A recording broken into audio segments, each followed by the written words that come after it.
道咧，咩叫道咧？道就係你嗰個你認為生命是什麼？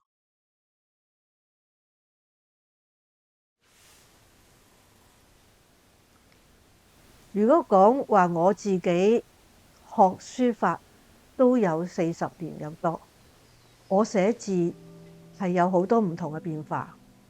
我由10幾歲開始學嘅時候，跟佘雪曼老師，我係一個100%聽話規矩嘅人，所以咧老師教嘅一筆一畫咧，我都盡量跟足。去到移民10幾年啦，已經有10年以上寫字嘅經驗啦。我去跟馬國權老師嘅時候咧，就係因為全部都係跟老師學，而冇咗自己。咁有陣時就會問我究竟學識咗幾多嘢呢？因為佢係一個學者，有一個批判性，咁同埋佢知識資料亦都十分豐富嘅。咁我喺嗰段期間呢，就係開闊咗個眼睛。去到跟梁秋白老師嘅時候呢，又另一個境界。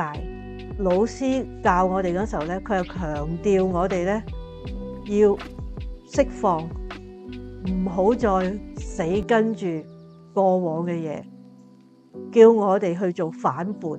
我跟佢學嘅頭嗰初期嘅時候呢，佢好強調我哋呢學10要放棄7。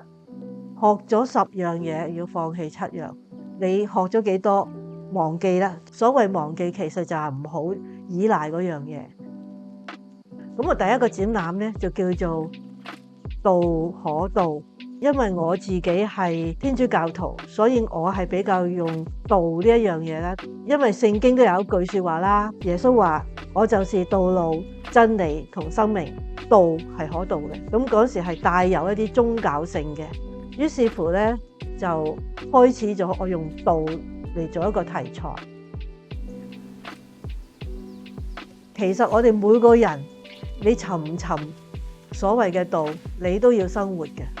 咁但係有啲時候，你認為點樣行先至叫做滿意呢？路一定要過噶啦，生命一開始到完結，你都要行。但係我哋點樣行先至叫做行得到最後？你覺得唔錯？